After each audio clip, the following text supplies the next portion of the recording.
ఈరోజు స్ట్రాబెరీ ఫామ్లో ఉన్నాం మనం జర్మనీలో. ఇది స్ట్రాబెరీ ఫామ్. లోపలికి వచ్చి మీకు ఎన్ని కావాలంటే అన్ని స్ట్రాబెరీస్ సెలెక్ట్ చేసుకొని కోసుకొని తీసుకెళ్ళచ్చు. మీకు ఒకవేళ ట్రై చేయాలి అనిపిస్తే ట్రై కూడా చేయొచ్చు, 1-2 తినేసి, ఎక్కువ కాదు. సో ఇది స్ట్రాబెరీ చెట్టు, ఇవి స్ట్రాబెరీ పువ్వులు. ఇది ఈ స్ట్రాబెరీ పువ్వులలో నుంచి పచ్చిగా ఉండే ఇలాంటి స్ట్రాబెరీ కాయలు పుడతాయి. ఈ స్ట్రాబెరీ కాయలు మనకు స్ట్రాబెరీ పండ్లలాగా కన్వర్ట్ అవుతాయి. ఈ స్ట్రాబెరీ కాయలు ఆ పువ్వులు ఎప్పుడైతే ఇదయ్యాయో అప్పుడు స్ట్రాబెరీ కాయ నుంచి బయటకు వస్తుంది.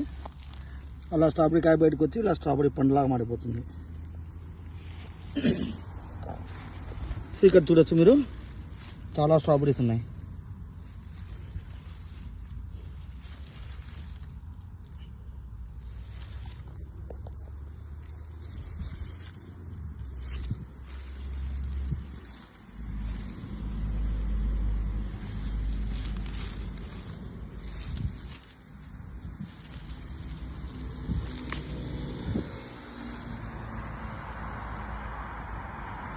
ఈ స్ట్రాబెరీ